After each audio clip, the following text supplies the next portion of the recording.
L'édition 2023 du Congrès mondial de International Press Institute IPI s'est tenue du 25 au 26 mai à Vienne, la capitale autrichienne.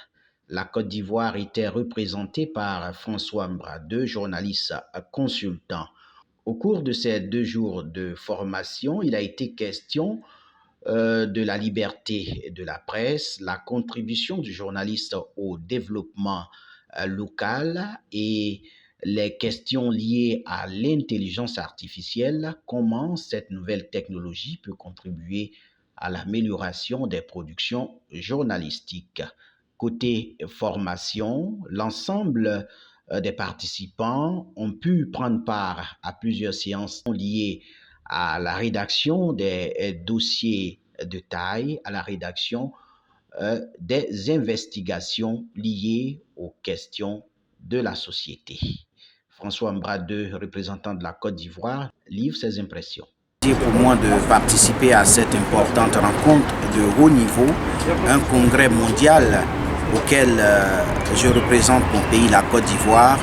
J'ai pu, au cours de cette rencontre, échanger avec mes confrères et consoeurs du monde entier sur plusieurs questions, en l'occurrence les questions liées à la liberté de la presse. Nous avons également parlé de tout ce qui est l'implication du journalisme dans le développement de nos différents pays.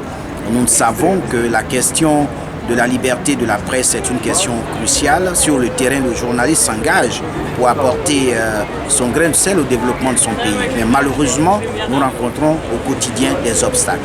C'est de toutes ces questions que nous avons parlé. Le IPI, International Press Institute, est une organisation sérieuse qui a réuni plus de 300 journalistes et professionnels des médias à cette rencontre. Et nous pensons que ça a été une très belle rencontre qui va permettre à chacun de prendre des engagements et désormais sur le terrain, voir quelle attitude tenir pour effectivement atteindre ses objectifs. Au cours de cette cérémonie, j'ai également eu l'honneur de présenter un thème relatif à l'intelligence artificielle. Vous le savez, on parlait de nouvelles technologies de l'information et de la communication. On parle maintenant de TIC, technologie de l'information et de la communication. La technologie est évolutive. Aujourd'hui, on parle de l'intelligence artificielle.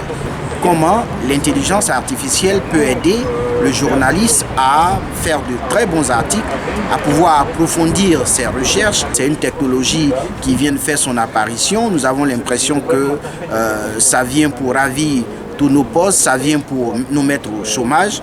C'est vrai, mais le côté positif de l'intelligence artificielle, ça nous aide à approfondir nos connaissances, à approfondir nos recherches, à approfondir notre manière de voir sur le terrain lorsque nous devons faire des analyses de données au cours de nos enquêtes, au cours de nos dossiers que nous écrivons.